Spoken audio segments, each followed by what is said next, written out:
do what we can for these students and to put our best foot forward to get on outreach for these students. How do we move a polling place to campus? What barriers are there? We closed 2 polling places, we opened 1. So I feel like we have the equipment. We know that the students have been working across the board in bipartisan ways to get support, to get poll workers.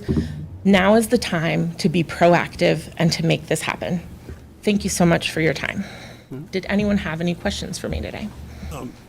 Yes, I appreciate your comments. You mentioned multiple times education.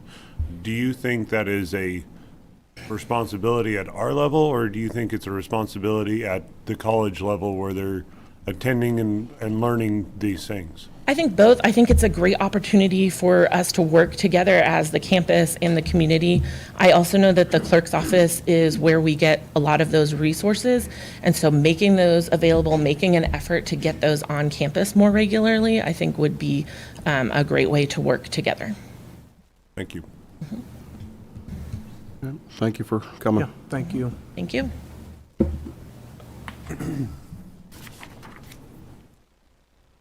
Okay, introduction of new employees. Jennifer?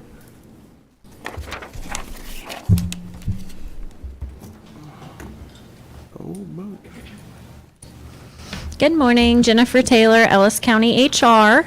And as you can see, we have multiple new employees, so our departments have been busy, and we're excited to have these employees either already onboarded or in the process of becoming onboarded with the county. So I will let their department head or elected official introduce them. Good morning, Commissioners. Gary Haas, Weed Control Supervisor. I'm here to introduce 3 new employees. Gage May, who started with the Weed Department in September. He's a spray tech. Colton Keller, he will be starting next Monday as a spray tech. And with Road and Bridge, we have Will Casper, who started in November as a truck driver 2. Great. Glad to have him. Well, Yeah. welcome aboard. Thank Welcome you, guys. aboard. Thanks, Gary. Good morning, Commissioners. Scott Brown, Ellis County Sheriff. It's with great pleasure that I'm able to introduce 2 new employees that are here, and I'll mention another one that could not make it. But these 2 gentlemen here, the first one is Richard Hanks. He's a deputy, started not too long ago. He's got experience. He's been commissioned for many years. And then we have Tanner Dixon also, who is also commissioned. Go ahead and stand up for us, okay? So we have to get bigger vehicles for him. So, but they bring a lot of experience to the sheriff's office, and Tanner is currently on his own, and Richard is finishing up his training, and he will be out on his own within Ellis County. So we're super excited to have him. So we also have another addition who could not make it was Debo Rivera.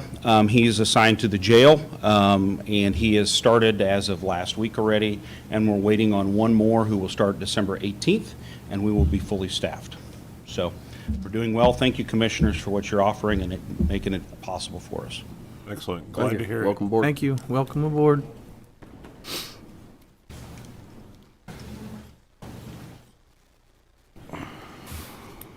Okay, Mr. Doug Williams with Grow Hayes, update.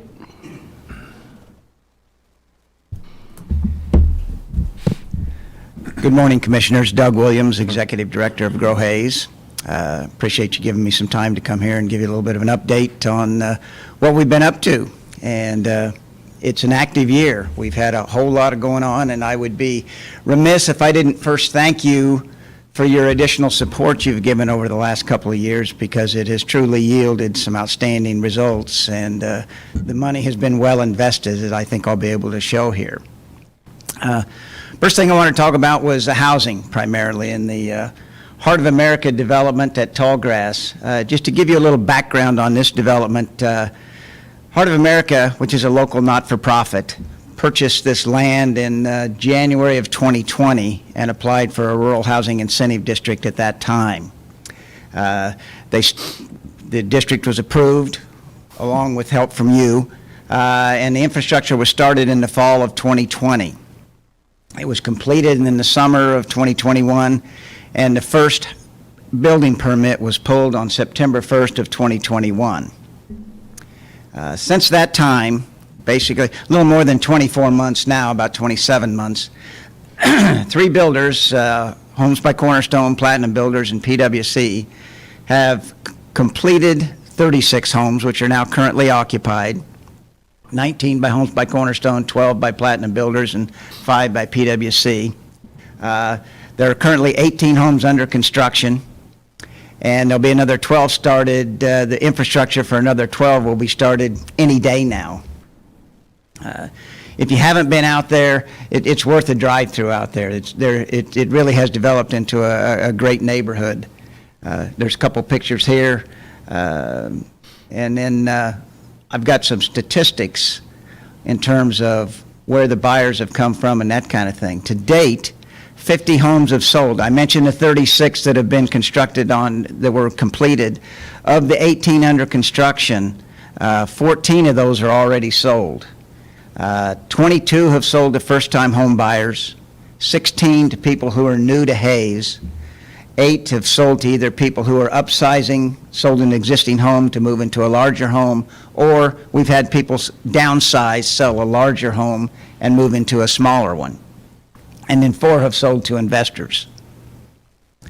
It's been developed in 3 phases. As you can see, where phase 1 was the 36 homes that are completely completed and are now occupied. Phase 2 are the ones that are under construction right now. All 18 of them are under construction.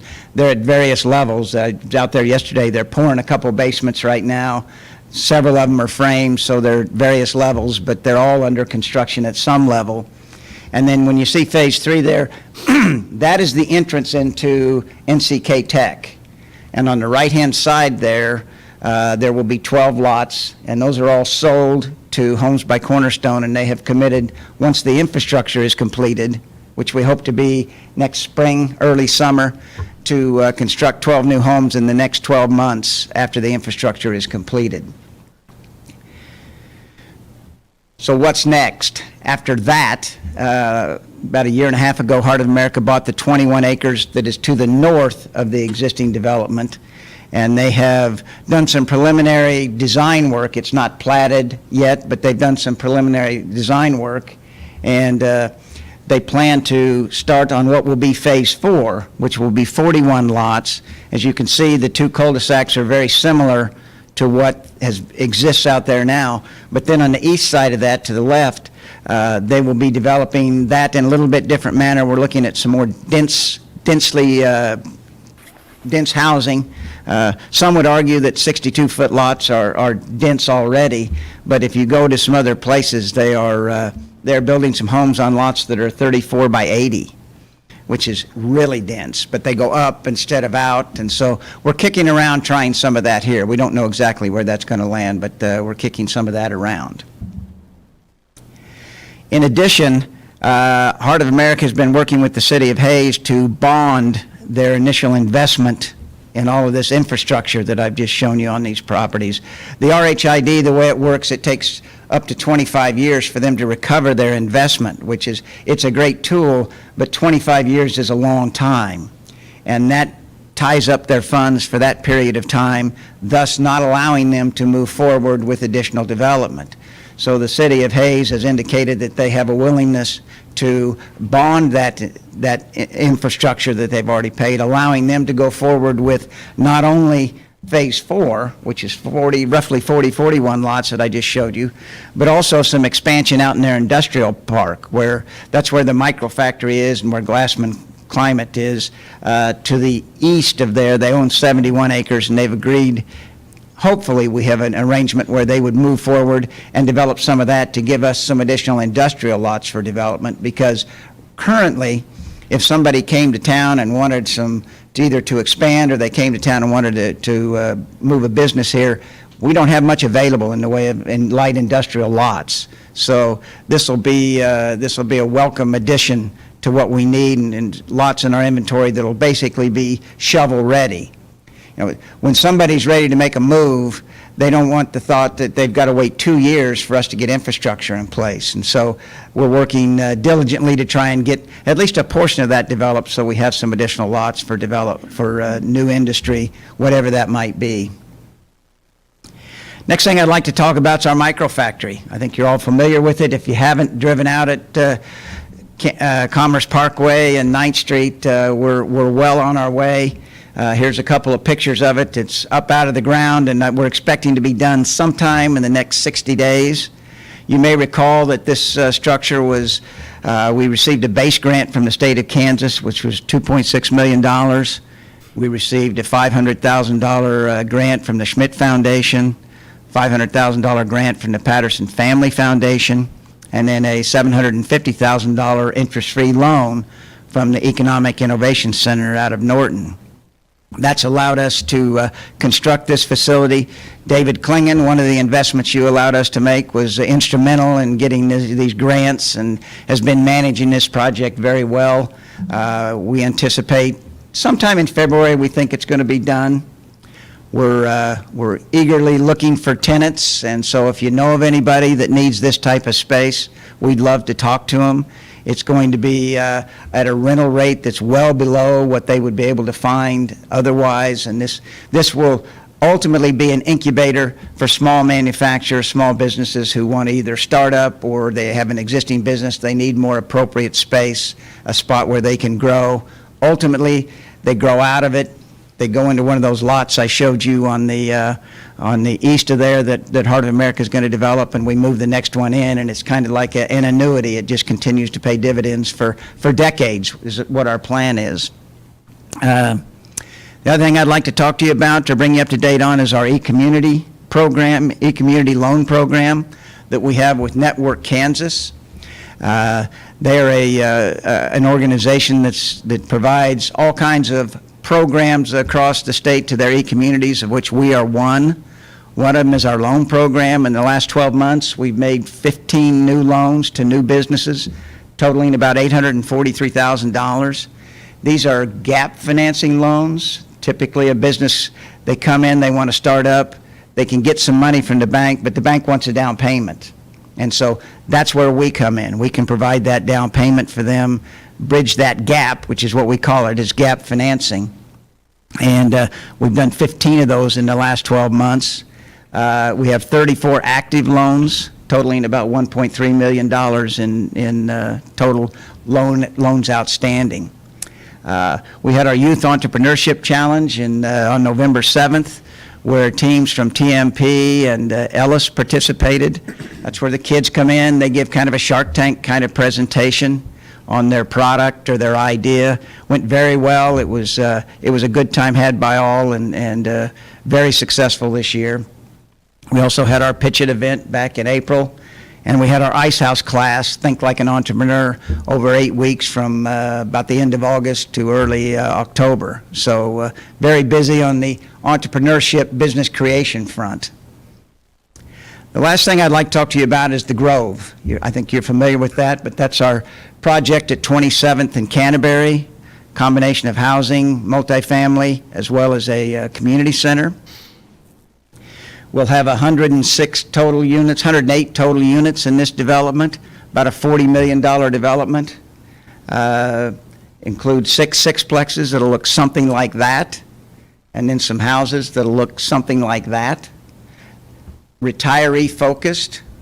These will be slab-on-grade homes, zero entry, allow for us to provide more appropriate housing for retirees who may be what I call trapped in their existing environment, and because they don't have good choices. So this will provide some good choices, be a much better environment for those people to age in place, as opposed to have to go into perhaps assisted living or nursing home quite as quickly. So the more appropriate those houses are, the longer they can stay in place. We plan to start on the infrastructure this spring. We're just now doing the initial engineering and that type of thing. The last thing I want to visit about is on October 19th, our community was given a wonderful gift in the $3.6 million grant we received from the Kansas Capital Project Fund for the construction of a community center. Basically, this community center will be a 14,000 square foot facility. It'll contain a 77 child care facility, a home for seniors, our senior center, as well as space for community use for whatever the community might want to have indoor use for indoor rooms, whether it be a baby shower or a family gathering or whatever it might be, there'll be rooms available for that. It'll be an intergenerational facility where you'll have retirees who engage with small children, a much better environment for our seniors. We get them off the highway out there, which is not the best location, difficult to get to. The usage is not as good as it could be. We believe that the usage will increase considerably. And we believe at the end of the day, it'll be a great recruiting tool for our community, not only for retirees, but for, the ongoing, I know Sarah's here to talk to you about child care, the ongoing child care challenges that we face. This will be a great resource to help us attract people to our community. To date, we've raised the following amounts. We've got Hayes Medical Center was good enough to donate the land, which we've had a value of $250,000. The Hanson Foundation has contributed $385,000. I mentioned the $3.6 million grant. Wasn't quite $3.6 million, but close enough to where not worth arguing about. We did get a child care grant from the Patterson Family Foundation for $26,000. And then a few weeks ago, the city of Hayes committed $1 million towards the project as a last in to try and get us to bridge the gap. We're still, the architect's estimates for the project are about $6 million. So we still remain about $1 million short, and that's one of the things I wanted to talk about with you today.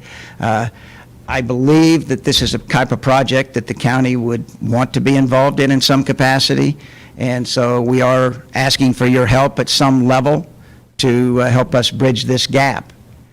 So with that, I would be happy to answer any questions or discuss this in more detail. Any questions? Not at this time. I'd like to review it a little more and maybe Okay. have some one-on-one discussions. Okay. Yeah, that's the way I am too, Doug, on it. Okay. I do have a question on the 16 new, were they families that come in? I mean, if you can reveal it, that's fine. If not, I understand too. Are they elderly people or just to try to get them to this point?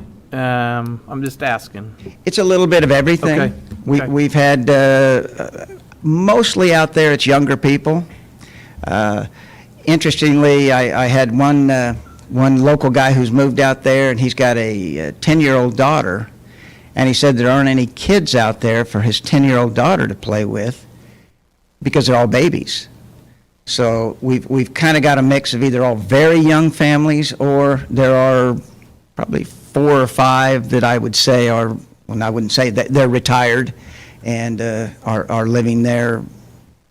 They wanted, one guy was in Topeka. He was wanting to move back and be closer to his kids and grandkids.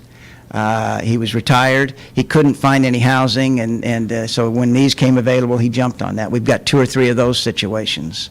Good. So a little bit of, we've got a good mix out there. Good. Okay, thank you.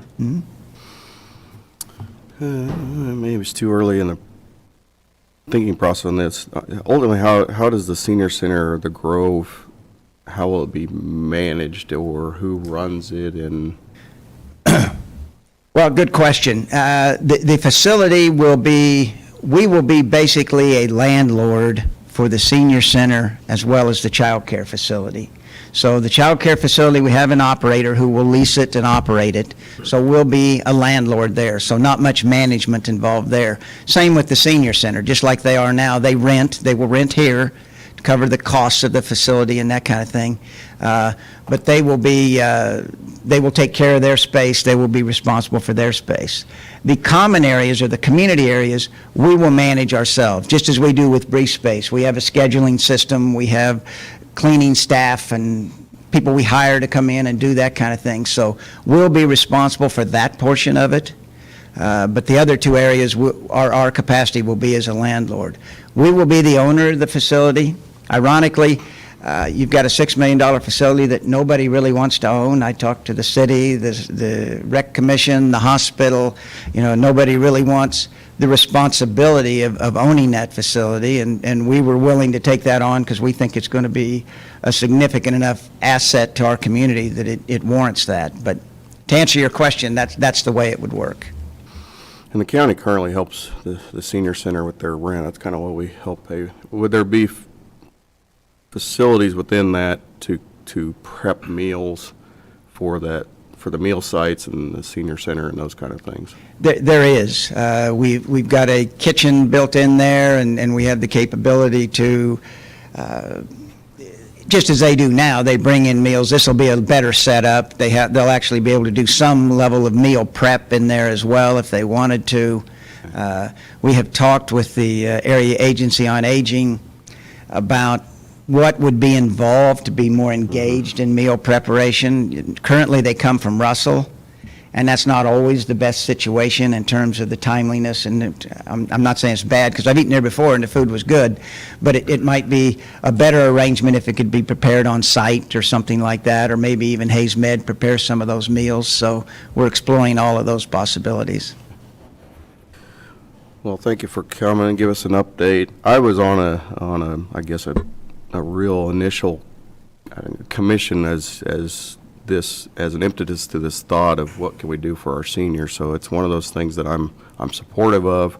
I would like our commission to certainly take a look at it carefully and look at our 25, 26, maybe even 27 budgets and see if we can help participate. The senior center is probably the focus of my interest in it. All the other pieces are certainly important. I think this would be important for not only Hayes, but our county. So I'm going to try to find some support for you. Thank you, Doug. As Michael said, he was on the initial task force that looked at this project, and that goes back pre-COVID. And the initial vision was, okay, we've got a $3 million building, and we would get participation, $1 million from the city, $1 million from the county, and $1 million from the public sector. That was just a vision, I guess. And since then, it's turned into a $6 million building, not surprising with what costs and that kind of thing have done. But certainly, I don't know your budgets. I don't understand your financial situation, so I'm not going to stand up here and presume that I know how you might be able to participate. But we would love to have your participation. We would love to work with you in whatever way made sense. And so any questions you have, reach out to us anytime. Okay, well, thank you. Thanks, Doug. Thank you.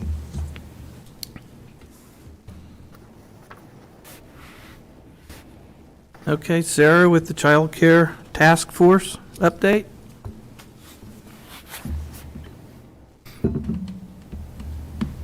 Good morning, Commissioners. Sarah Wassinger with the Child Care Task Force of Ellis County. And just wanted to start off with a note of appreciation for the commitment that you offered our task force back in November of 2022, and wanted to provide you with an update as to the progress that we've seen since the last time we spoke back in April. Just a friendly reminder of who has been participating in our task force. It has included our Chamber of Commerce, of course, Grow Hayes as Economic Development, several local school districts from Ellis and Hayes. We've also had elected officials present as their schedules have been available. And then Hayes Med and Fort Hayes have been very engaged in this conversation too. And then we could not be having these conversations without some of our child care centers and in-home providers being a part of that conversation, as well as our businesses and parents and some community members at large. Some of the state organizations that we've also had participate in our efforts have included the Kansas Department of Health and Environment, as well as Child Care Aware of Kansas, Kansas Child Care Training Opportunities, and then, of course, K-State Research and Extension, as well as some elected officials at the state level. And we frequently get asked the question at the chamber, why are you guys involved in childcare, and why is this important to you guys as an organization? And the simple answer is that childcare really does impact our workforce. Back during the pandemic, we had a lot of folks who could not be working at their jobs because they lacked access to childcare during that time, as we had many in-home providers who were struggling to keep their doors open due to the current health systems that we had in place. And so being able to provide more ensure access to quality and affordable childcare was really why our task force started. And, supporting early learning and child development also helps develop our workforce from the ground up. We know that we have an unemployment problem here in Ellis County, and that our unemployment has wavered underneath 2.5% since right before 2020. So we feel that early childhood and supporting those efforts makes our community stronger from the ground up. So a few of the things that we've done a little bit differently since the last time we were with you, we did offer a child care provider appreciation event back in June. This was a very exciting event because it was really one of the first times that our local child care providers were able to get together with one another and just spend some time meeting each other. It was kind of one of those humbling experiences because many of these folks had engaged with one another via social media, but they'd never met each other in person. So just giving them the opportunity to be treated like professionals was really important for us. A lot of the feedback that we receive from them is that they don't feel that they're perceived as professionals in their field, and we need to help elevate them as a profession in order for these women and men to stay in the field. But we are anticipating having our next event in June, actually on June 20th of 2024. But we had just over 70 providers actually attend that event, so it was very successful, and our business community really stepped up to help support that. You guys obviously contributed a $15,000 match for our marketing campaign that we were wanting to lift off of the ground for 2023. If you recall, this was an effort to try to enhance how many local child care providers that we had providing care in our community. And we really focused a lot of our efforts the first part of the year trying to get that messaging out that, if you're struggling to find child care for your own children, we would encourage you to consider a career in childcare. And after several child care providers stepped up to the plate throughout that campaign, we'll talk a little bit about numbers for our county here in a little bit, but that's when we shifted our campaign to really getting businesses involved. It's not that every business needs to open a child care center or have that option for their staff, but could they provide stipends for workforce to help offset the cost of child care to make it more affordable for their workers to remain at work? Or could they potentially support a child care provider who is already providing care, or maybe help pledge funds to help offset expenses for improving child care businesses across our community? And then recently, we've started doing some efforts to record some marketing efforts that are focused on utilizing Child Care Aware of Kansas. They are a statewide agency who is predominantly responsible for connecting families with child care providers across the state.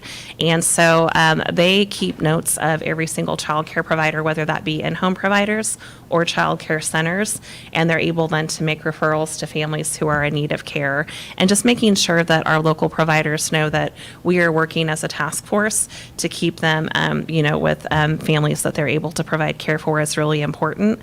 And then also starting an appreciation effort just for them throughout this holiday season. If you do have child care providers, some little things like gift cards for Dillon's because food prices have gone up a little bit might not necessarily be a bad thing. So just encouraging people to be supportive of their providers. Our marketing contract will expire in April of 2024. So that is essentially back in April of 2023 when we kicked off our efforts. Some of the other things that we've done within our marketing campaign have been to do a Child Care Champion of the Month. This effort has actually been supported by the Schmidt Foundation through a generosity of a grant of theirs. And so we will highlight a 12-month campaign. You may have seen on Hayes' post yesterday that there is a link to do nominations for the Child Care Provider of the Month. So if you knew any great men or women who have provided care for children currently, we would be delighted for you to do a nomination.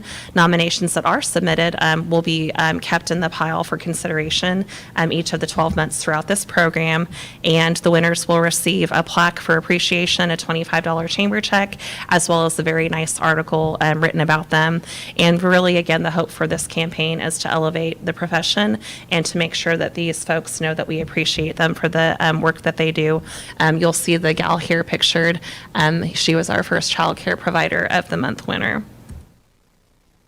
Some other things that we have been working on as a task force, of course, elevating the profession means that we also need to provide professional development opportunities for our local child care providers. So on November 16th, we were able to provide the first of our quarterly professional development series for them, and that included learning about management, stress management and self-care. Obviously, it's a very high-stress environment when you're providing care out of your own home or dealing with young children and families from a lot of different conditions and backgrounds throughout the year. So that message was very well received. Kaylee Connor from High Plains Mental Health Center actually provided that training for them for free. And this series is sponsored by the Schmidt Foundation as well. So a thank you to them for covering the cost of the meals for those events throughout the year. Our next one will be set for January 25th, and we'll also have one scheduled for April 25th and then November 14th. And then August 1st and 2nd, the Northwest Kansas Economic Center for Innovation is actually sponsoring a 2-day series. Dana Stanton has been a significant part of our task force over the past 18 months, and we very much appreciate her time providing that conference for the providers in our region as well. So advocacy, of course, is a big part of our Chamber of Commerce's mission to make a positive impact on our community. And so some of the ways that we provided advocacy for our child care providers recently was writing letters of support to U.S. Senators Jerry Moran and Roger Marshall, as well as Congressman Tracy Mann. The CACFP is a child and adult food care program, and this is essentially how our reimbursement rates occur for local providers. And this past year, they changed the reimbursement rates, which made it very challenging for our in-home providers to actually be able to offset the rising costs of food in their homes. And so it is a Farm Bill year. The Farm Bill is actually what pays for the CACFP program. And so our ask of our elected officials was for them to consider the reimbursement rates for providers to eliminate the tier model to where all child care providers would receive the same reimbursement rates across the board to help further eliminate that barrier for care. A few other things we're working on is connecting with our state representatives. So we have been in touch with Senator Rick Billinger, as well as Representative Barb Wassinger, to talk about insurance for liability purposes for providers. Liability insurance for operating a business out of your home is very significant, and so trying to figure out what we can do to also help some reduce some of those costs is something that we're working toward currently. And then, of course, regulations for childcare. The last time we talked, we did visit about childcare being the most heavily regulated in the state of Kansas. I am pleased to share that KDHE went through a full regulation review this year, and we were able, as a task force, to connect those regulation reviews with our local providers for them to weigh in on that. And one of the biggest things that came out of that was considering the age for infant care to be reduced from 18 months old down to 12 months old. And that is going to be significant if that is accepted, because the infant slots are really what our community is needing the most right now. A few other things that we've done over the past couple of months. We were very pleased to write a grant for $45,000 to Child Care Aware of Kansas. With those funds, we were able to assist Learning Cross Preschool with their satellite location, as well as help Hayes Area Children's Center offset some of the costs for some of their staff to provide more child care capacity for our community. And then we also helped within that grant write a letter of support for the to the Patterson Family Foundation for the Groves Child Care Project, which earned them $26,000. And then we were proud to be a part of their grant submission package as well, to give a letter of support for the $3.6 million capital project funds that they received from the Kansas Children's Cabinet. So this is a big topic of conversation that you've probably heard a little bit about. The number of spots that we started with when our efforts began back in 2021, Ellis County, through the Child Care Aware of Kansas data, there's a lot of misinformation I would share in our community about how these numbers are generated. Child Care Aware of Kansas actually goes through a lot of different processes to confirm these numbers for communities, and those numbers are gathered through live birth information from local hospitals, census data, as well as connecting with different communities across the state. So these numbers are actually updated on a daily basis. But since we've started, that number for potential number of child care slots was just over 700. We are down to 424. That number actually reflects the Hayes Med Child Care Center spots that were added just over the past couple of months. But we are working with Dana Stanton to work with local providers to understand what our true needs are here, because we are seeing a lot of in-home providers who have openings in those toddler spots and 3 to 4 year age spots. We want to make sure that we are not cannibalizing off of the wonderful people who are providing care, but also understanding too how many more spots do we truly need to have in our community to address all the needs that currently exist. And we do believe that quite a few of those spots, like I shared, are likely at that infant spot. So there is a potential for our task force to do another survey to hopefully figure out, where do we actually land for the age ranges of children who are still in need of care. A few stats that I would like to share over the past 6 months. Ellis County added 5 in-home providers. We also had 6 new in-home group providers. That would be a child care provider who has a secondary person helping provide care in their home.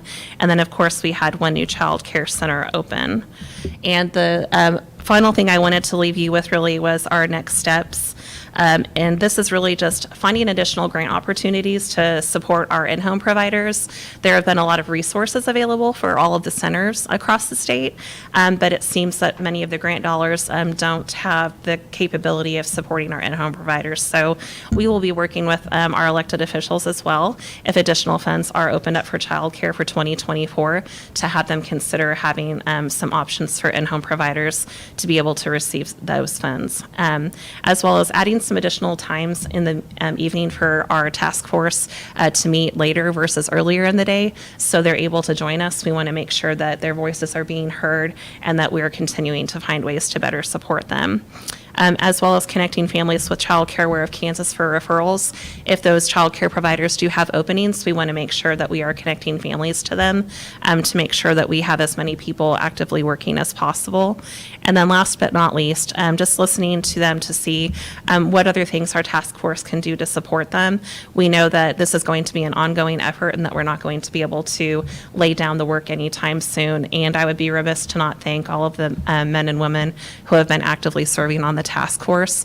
We have a pretty great group of over 20 individuals who have put a lot of blood, sweat, and tears into this effort. So just wanted to thank them for their time and all that they've been doing to help support the efforts in our community. But I would stand for any questions at this time if you have any. That's a lot. Thank you for all you've done with it. You said potential 400 slots. Are you seeing that? Are you hearing that? Or is it, are you actually feeling the 400, or you think it's quite a bit less and we've started tapering off? One thing I didn't share, and it's something that it's a good thing and it's a bad thing, because I think that there is a perception out there that we've added so much in capacity over the past year and a half that it's like, do we need to pump the brakes a little bit and figure out where we're at? Ellis County has actually added more child care spots than any other county in Kansas in the last 18 months. And so I do believe that we're still trying to figure out what that true number is. We may have had families who have left the community. There may have been children who were at the age of needing care back when some of those surveys were being done, who are no longer needing care. We're also keenly aware that there might be families providing their own child care, like a grandparent or an aunt or an uncle who might be staying home to, watch out for those kids. So it's still a work in progress. We're trying to figure out what that number really means. And hopefully with some of Dana's communications with our local providers, we'll be able to better identify how many spots they have open and what our true numbers look like in Ellis County. Thank you.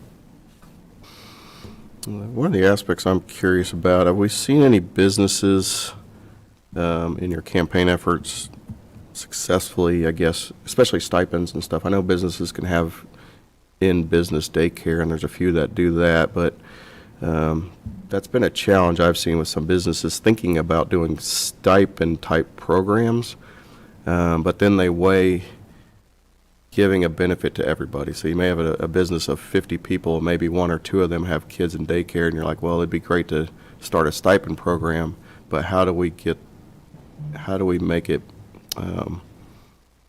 even for all employees that, you're giving a couple $100 to these couple employees for daycare, but then the other employees feel like they're maybe missing out on something. So have we seen any success with any businesses trying to do anything like that? I won't mention names, but I do know of a couple of employers right now that are actively seeking that, and your question has remained one of their biggest challenges as to how do they make that equitable if they offer the stipend. And I believe some of them are looking at some bonus structures for the employees who maybe wouldn't necessarily utilize that child care stipend, or trying to find ways to provide other benefits in lieu of the child care. Good, that's interesting. Well, thank you. You're welcome. The statement that you had made with, grandparents sitting their grandchildren, they don't even get a chance to be a grandma or grandpa. I mean, that's just my opinion on it. It'll be good if we can get some more of these where them children can go there, and then they'll appreciate that more. That's just my opinion on it. And thanks for what you do, Sarah, and engaged in all this. Okay. I appreciate it. Thank you for the opportunity to present. Thank you. Okay, solid waste. Mr. Justin Craig. Good morning, Commissioners. Justin Craig, Environmental Services Director. So the Bureau of Waste Management requires all landfills and transfer stations to have a solid waste management plan, which basically encompasses all the details of what we take, what we don't take, where do we send what we do take, or where do we put everything. So it's somewhat of a process. It started several months back with a pre-approval by KDHE. I kind of put the plan together and submitted it to them to see if it was what they were looking for. Then the Planning and Zoning Committee reviewed the plan in September. In October, the Solid Waste Management Plan Committee reviewed the plan. We submitted or published a notice for public hearing for today, and now we are here today to get it adopted.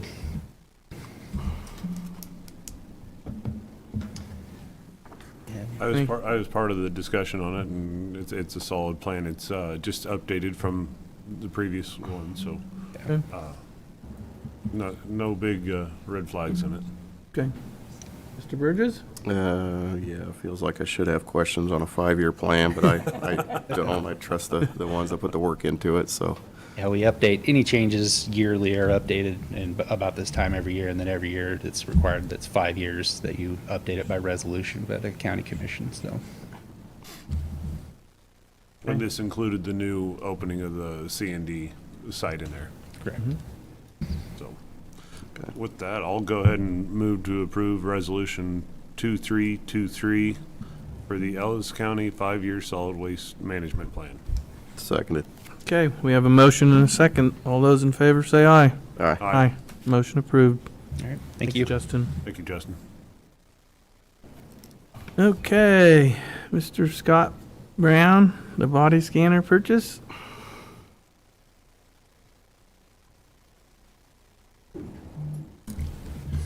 Good morning, Commissioner. Scott Brown, Ellis County Sheriff. Today I'm before you in regards to the body scanner. If you recall, back in March, Senator Moran did a release, a media release, and we met at the EMS building, EMS fire building, where he awarded us $198,000 for a body scanner. We've completed the paperwork, which was a very lengthy process, but we understand why, and we're grateful that we were able to.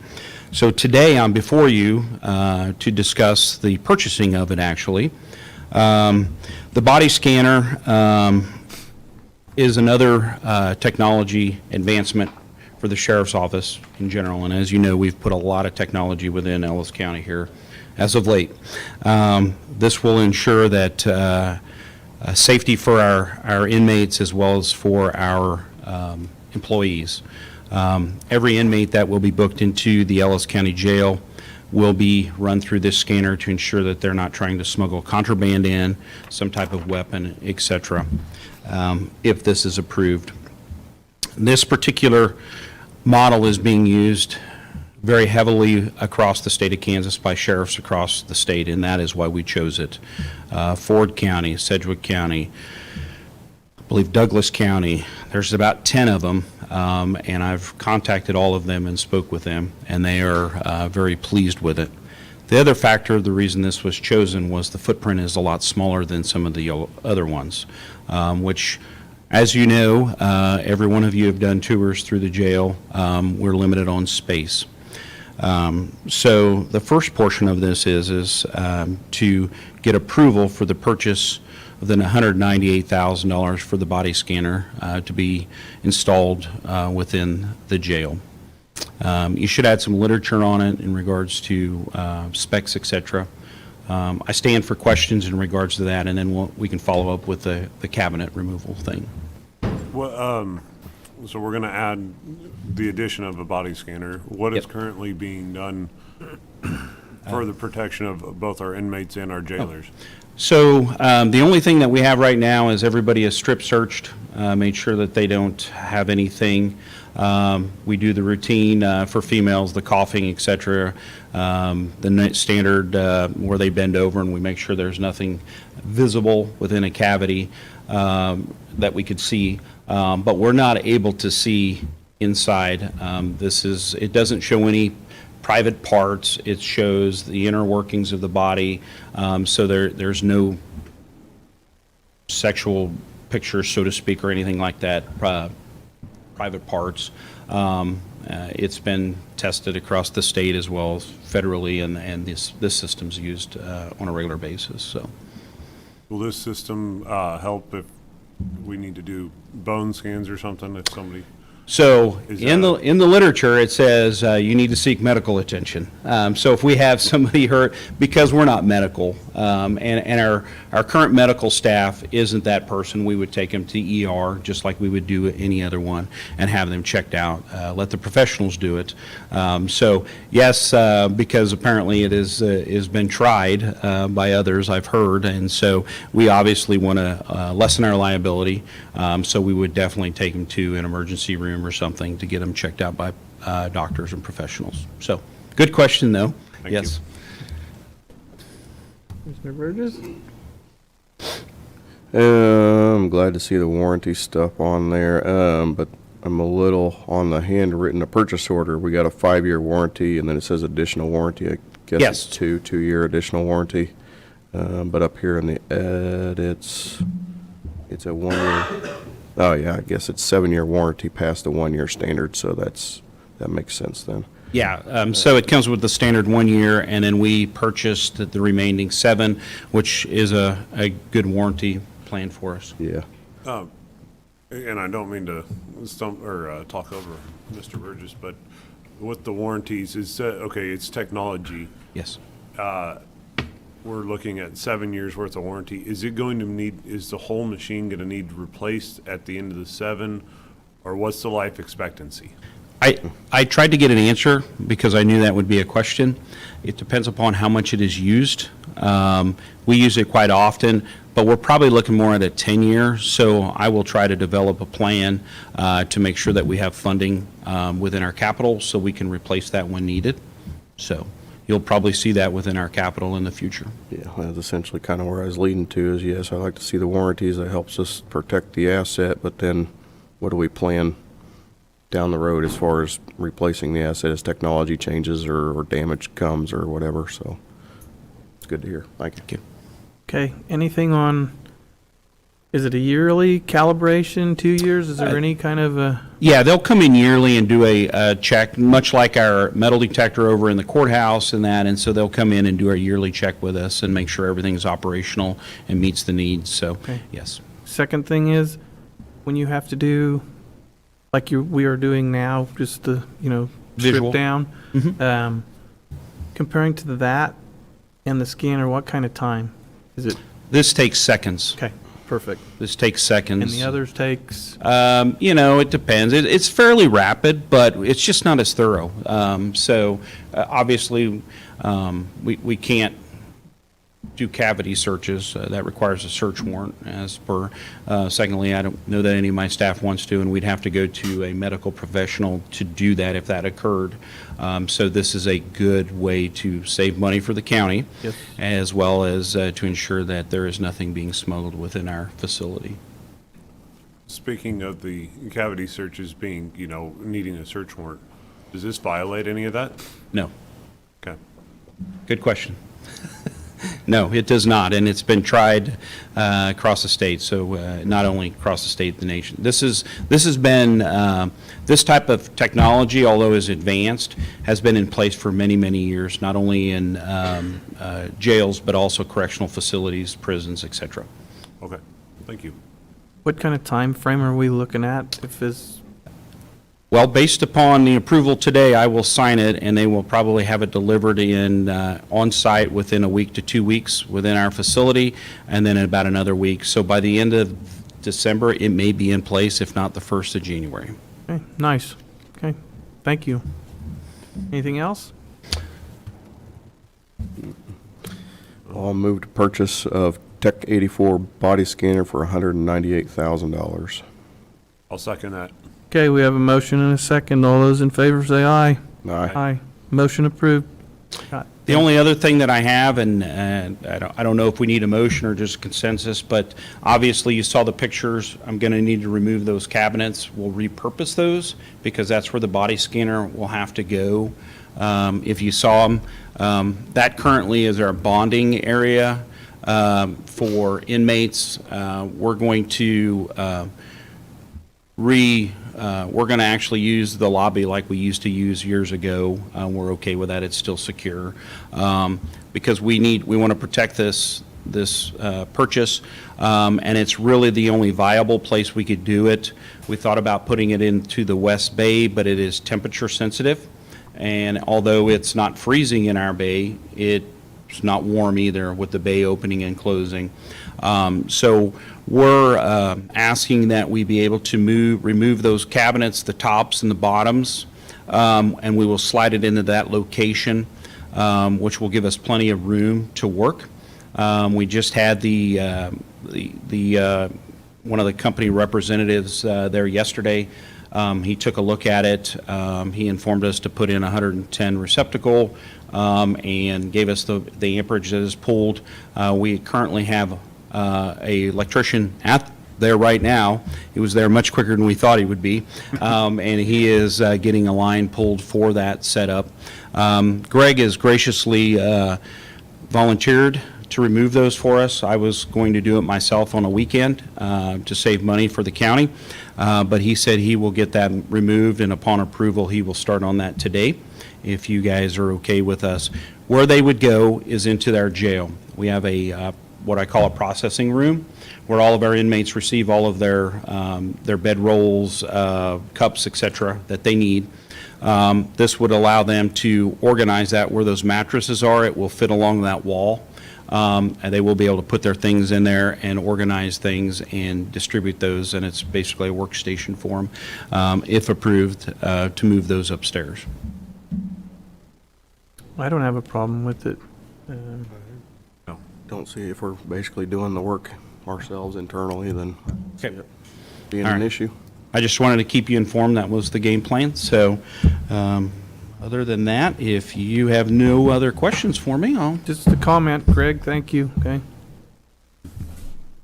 All right. Thank you, Commissioners. Thank you. you. Appreciate it. Okay.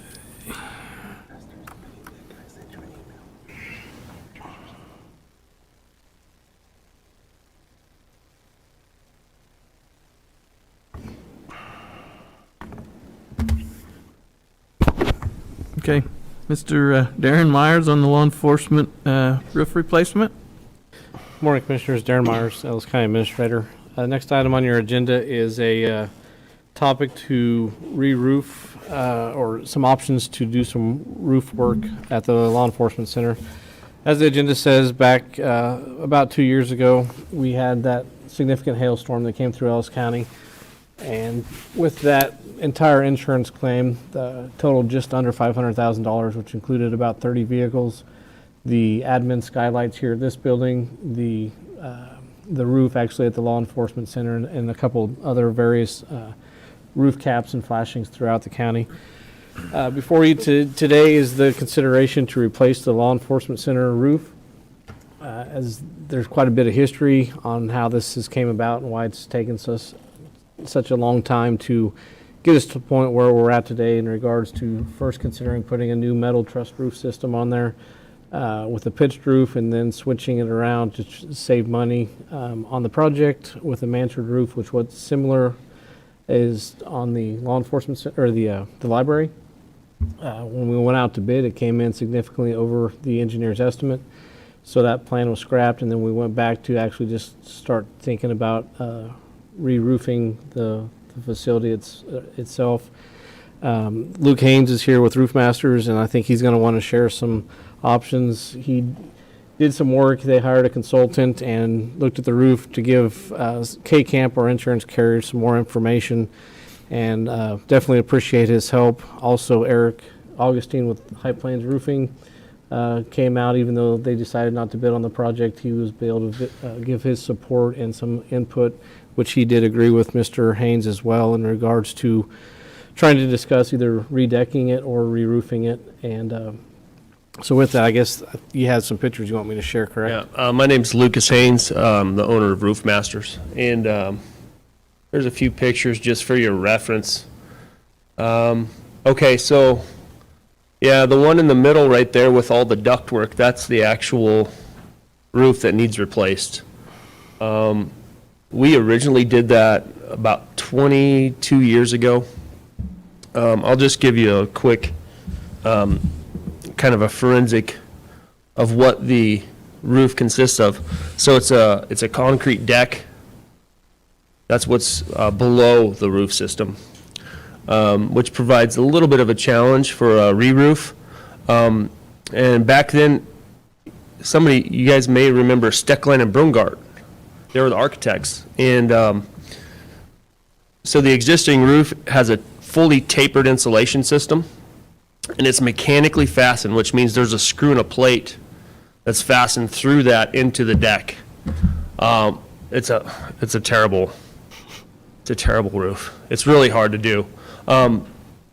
Since then, there's some new technology that's come about, and what our proposal is to remove the roof as it is to the deck. And I don't remember if we had a vapor barrier or not, but regardless, that doesn't matter right now. But there's new technology with insulation adhesives, and there's a two-part system that you use, part A and part B, almost like epoxy, but it actually foams up, and then so now the new insulation can be stuck down with this insulation adhesive, which is, very superb. That's what we just did on Fort Hays State. We do it all over.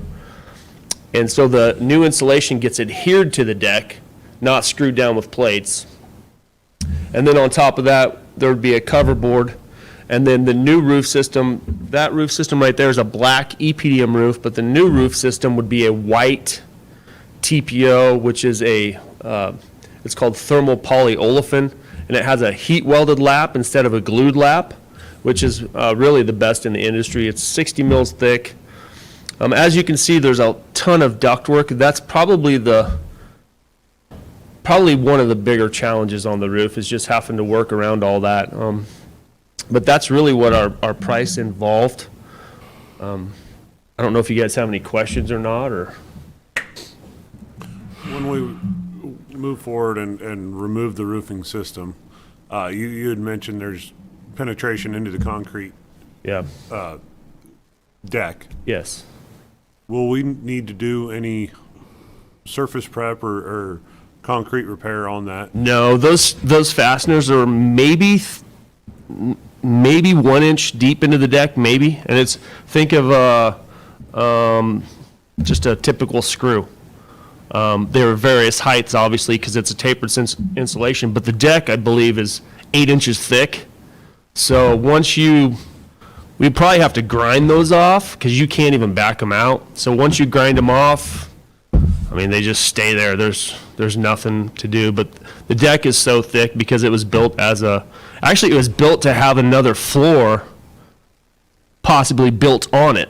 So that was another floor for, another story. But yeah, it won't affect it at all. Okay. That's fairly standard practice, just cut them off, 'cause you can't back them out, they're impossible. You could break them off or cut them off, and so that's about it. But no sealing needs to be done around No. where they penetrated? No, they don't, it doesn't affect them at all. Okay. And the new R value with the insulation is, I mean, the same as what you have, so it's really good. And the bid in here includes that demo work to remove all that? And then, Yes. That, I guess that's my concern. You don't know until you start demoing something what you find underneath Yeah, and everything. I mean, there hasn't been, I mean, there's been very few leaks. The reason why it's getting replaced, though, is that there was no cover board on it. So back then, when you did insulation, you just built it up with polyiso, and then you would glue to the iso. The membrane gets glued to the iso. Well, what happens is when you get a hailstorm, it comes and hits the surface, and it ruins the facer. So then the facer of the insulation is not adhered to the insulation. So technically, what you have is a roof that's not adhered. So fortunately, this is kind of in the middle of town, but like if this was on the edge of town, or if this was in an area where it was more susceptible for wind, it can blow off. So, Can you, in other words, Darren, can you go to the pictures? We have pictures in here of that insulation, Oh, on the agenda? on the agenda. Somewhere. They're at the bottom. I'm looking at it now. oh, there you we go. So the demo is basically removing all that in that, whatever, 7 layers Yeah, of so insulation. so there's multiple layers there to build up the slope. Okay. Correct. So all that gets removed to the deck, which is at the bottom of that one photo. Okay. Which it varies from 2 inches all the way to I 10, get it 14 now. maybe in some areas. That makes sense. Okay. Yeah. So we'll put above that insulation, then we'll be putting more or less a hard deck to adhere the new. So you take it off down to the deck, you adhere it in the insulation adhesive. There's a specific pattern you use for wind uplift. That gets put down, and then on top of that, instead of just leaving the polyiso with a facer, we're gonna put a cover board over that, a harder cover board that has better hail resistance. This roof lasted 22 years. That's about all you're gonna get out of any type of single ply roof. I mean, if you get 20 to 25, that's really good. I think the new roof system has a 20-year warranty that we're going to give again, so, Okay. I mean, it really did its job well for overall, Right. so. How big of a mess is that, Luke, when you start tearing that out? You have a big vacuum, or, because that is going to be I mean, it's a bad mess. yeah. I mean, no, I don't have guys that hold vacuums up there, like, yeah, we cut it, you try to cut it, depending on the area you're in, it's just unfortunately, because of all the ductwork, this is very, very slow. So we'll cut it in smaller areas to redo those areas. Usually you start at either the high point or the low point of the roof, but with this one, we got to just figure out where we're going to start. We've been in touch with Greg just to kind of get that plan in place. But yeah, you just take it off, you bag up as much as you can. Fortunately, there's parapet walls around the perimeter that are 42 inches, so I don't see a lot of that just taking off into the air. I think it'll probably get, gonna get blown up into a corner, and you'll just have to grab some of it. But yeah, it's messy. So as far as preparing the deck, is that like muriatic acided down, or is there? No, you really don't have to do anything with the deck. So the deck is, I mean, it's brand new concrete. Okay. When you pull that up, because there was no adhesive on it, so I mean, it just looks like concrete. So there's really not any preparation. That new adhesive, it's called Flexible Fast, and I mean, it's some amazing stuff. It really works well. With that being said, what happens, let's say we have. On the next re-roof, Yeah. it's a pain in the butt to tear off. Okay. I mean, that's. Well, that's my, You can get it off, but you'll end up breaking it the same, and then you'll have to scrape it off the deck, yeah. Yeah, there's, I mean, that's just Nature nature of of the it. beast, yeah. This, to Darren, I mean, kind of longer term, all that ductwork is still going to be exposed. And that was kind of part of the concerns is how do we protect all that ductwork from hail and damage? And Luke and I have had a lot of discussions on that, and it was originally part of our plan to look at all the ductwork and maybe rewrap it and then put the same type of TPO roof on it.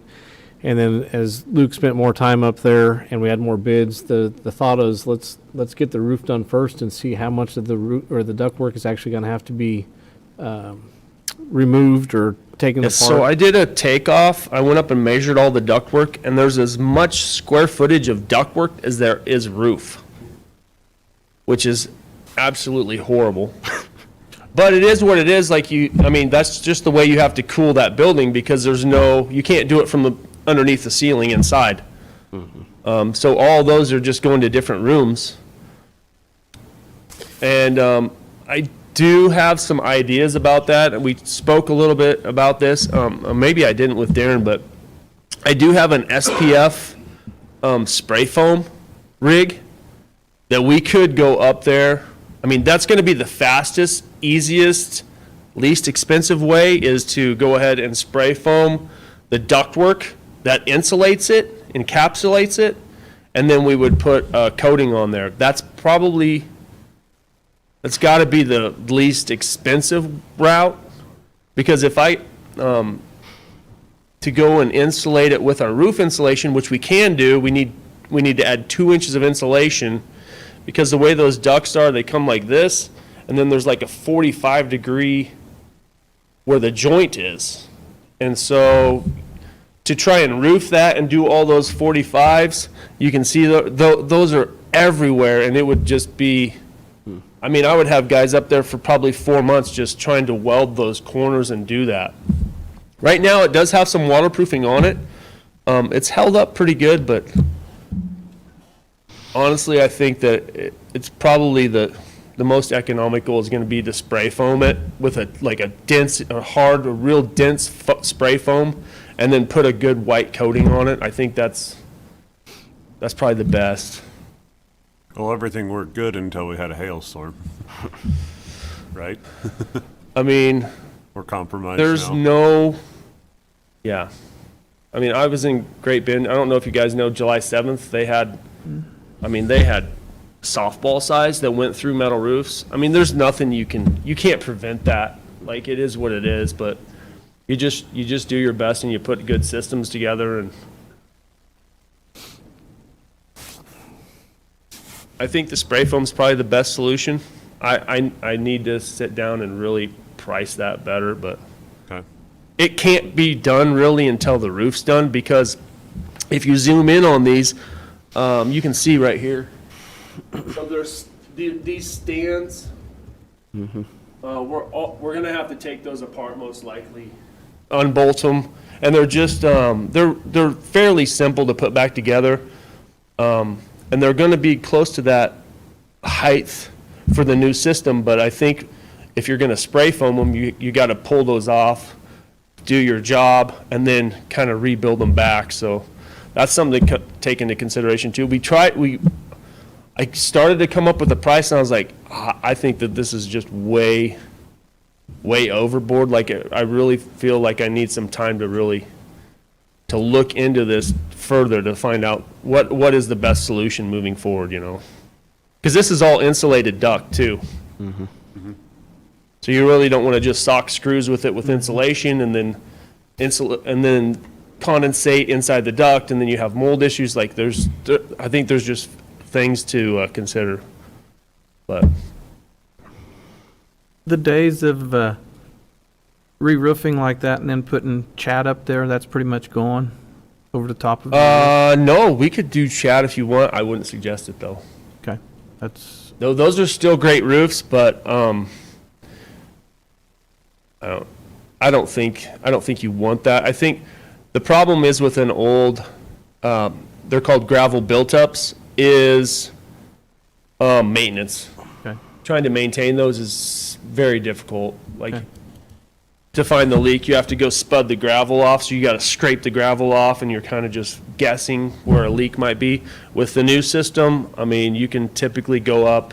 I know Greg was up there the other day. He's like, hey, there's a hole. And so literally go get some caulking, caulk the hole, and then, you know, call us as a technician to come out and put a patch on. And Greg even has some patches too, so. As far as maintenance, it's really maintainable, I guess, would be the best. Also, you can see there's a perimeter. There's a couple sides that have the perimeter. There's like that eyebrow. So that eyebrow would also be included to get re-roofed.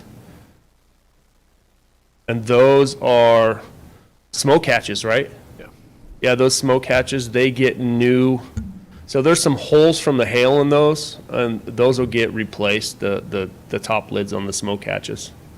I think there's 7 smoke hatches that are up there. Yeah, at least, probably. So Darren, go over, it's kind of outlined in here, but insurance this is a hail damage claim, so insurance is covering a good portion of it, and then we have a Fund 129 that we're wanting to utilize, or that's your proposal. Can you go over, especially Fund 129, and explain that a little bit?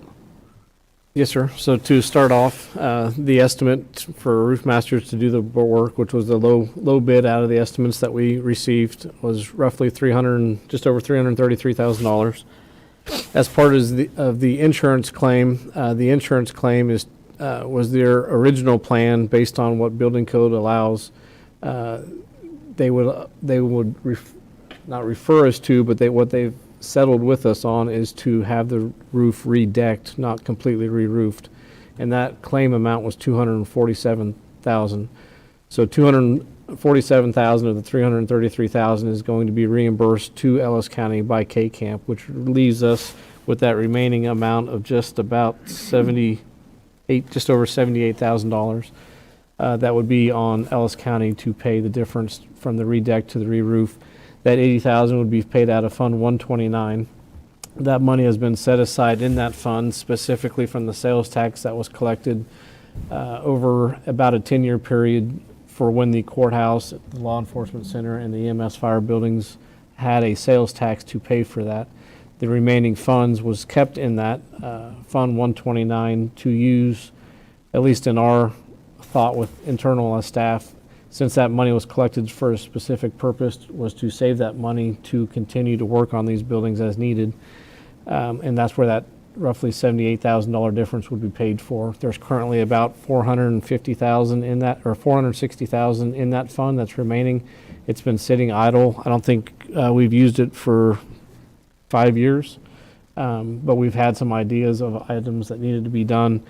This wasn't one of them, however. But luckily, it has been sitting there, and we hadn't used it for other projects. Another project to look at in the future that Greg is working on in the near future is to replace the elevator in the courthouse, which was one of the items that was cut out of the remodel, and that needs to be done. And then, as you know, we're currently working with the humidity issues, the high humidity at the EMS fire building, and as soon as we get those design specs back from the engineers, we'll be able to go out for bid hopefully by the end of the year on that. So but that's how that Fund 129 was created, how much was in there, and kind of what the future plans are for it. And there's no legal concerns, Bill, on using that? No. Okay. I guess the other question, do you have enough Oh, yeah. employees? And Oh, yeah. if it's approved, I mean, how soon can you get on it? I think we were talking about trying to start it, weather permitting, Okay, January, February, but those are iffy months, so okay. that's kind of what we're thinking. Unfortunately, I don't think I can put a giant crew on this just because Yeah, it won't help. Like, it's just going to be try to do a small chunk every day and get it back in the dry every day, and the access, everybody knows the access is not the greatest down there, so we have limited access too. Okay. Well, with that, I'll move to approve PO number 7779 to re-roof the law enforcement center. Second. Okay, we have a motion and a second. All those in favor say aye. Aye. Aye. Motion approved. I appreciate it, guys. Thank you. Thank you for Thank you. coming. Thank you. Just two quick follow-ups with that, just for clarification, for within the minutes. Part of this was with the K-Camp settlement offer that they'd given us, since this has been a extended time frame. They usually try not to have claims sit for a longer than a 2-year period. But since we're there and we've had documentation of trying to do several different projects with them, they've had their own consultant on this. They're essentially requesting that we sign the transfer, or sign the settlement, which Mr. Jeter has also reviewed, and get that to them, and then they would essentially just pay us the difference of the balance. And that fund would be, those funds would be put into our capital improvement fund for the reimbursement of this project. And then the second piece, so I guess if that's okay, if I go ahead and sign that settlement and get back to K-Camp and proceed that way. And the second piece was sort of related to this project because it's being paid out of the capital improvement fund, which is Fund 6. Bobby noticed yesterday, and I had to do a little bit of research last night after work, but we had 2 transfers, one that was actually budgeted to go into capital Fund 6, and with the Public Works building, we had changed after the new commission came on, decided to change the fund to the transfer to Fund 78, which is the highway fund, to Fund 6 instead, to help pay for the difference on the new Public Works building, since the plans changed. Instead of initially building just the building and then selling the old building to help fund the cold storage building, the fuel islands, the salt bunkers, and all that. So with that today, I just want to make sure that the commission is okay that I continue with that fund transfer of that $1.6 million. And if so, I have the form filled out and I'll get it sent to the Treasury. Usually we make those in December. So that'll be next week, but it'll probably be on the 19th. I'll have all the year-end transfers to be brought to the commission for approval, and all the 50% year-end transfers as well from each department for your approval. Those numbers are calculated already and with all the department heads and elected officials for review. But we'll have that here in a few weeks for those other transfers as well. So I just wanted to clarify that and make sure there's no issues. Nope. I'm good with that. I have none. Yeah. Okay, since you're talking, Darren, how about the water line easement? The last item on the agenda here is for a water line easement for the Trujillo County Rural Water District. What that is, and Mr. Jeter's reviewed the easement, it's a standard easement from the water district. But as you know, with the new public works facility, they will need water out there for the building, and this easement is for the new meter and the water line access from their water line to our facility. So I was asking that the commission give me the approval to go ahead and sign the documents, have the county clerk notarize them, and send them back to the water district. I have no questions. I have concern. none. Mr. Burgess? Yep, no, and I'm sure they're not watching, but thanks to Rural Water District for the work they've done, and this is going to help out our county and get our project done. I'll second that, but I'll move to approve the water line easement and have the county administrator sign the documents. Seconded. Okay, we have a motion and a second. All those in favor say aye. Aye. Motion approved. Okay, county administrator? I have nothing this morning. Okay. County commissioner, Mr. Liker? You know, you'd think I'd have a bunch, but maybe have too much.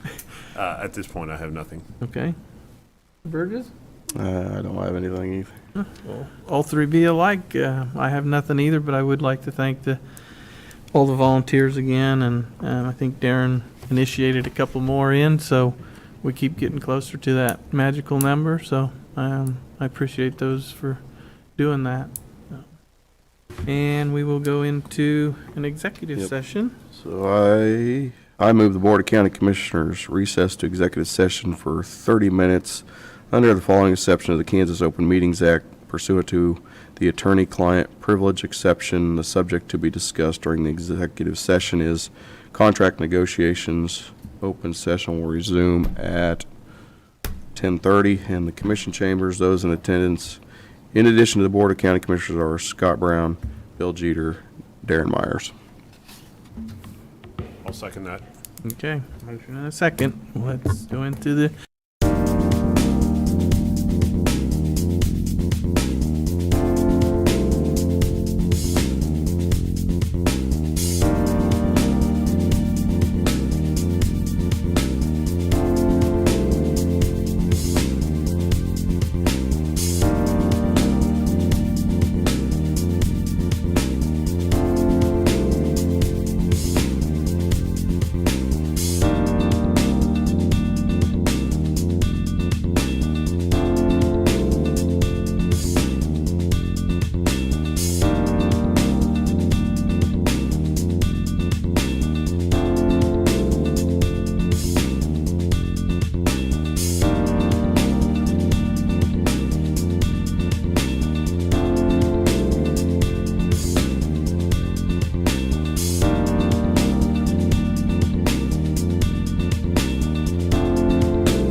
Good? Okay. No decisions were reached. Okay, meeting adjourned at 10:32.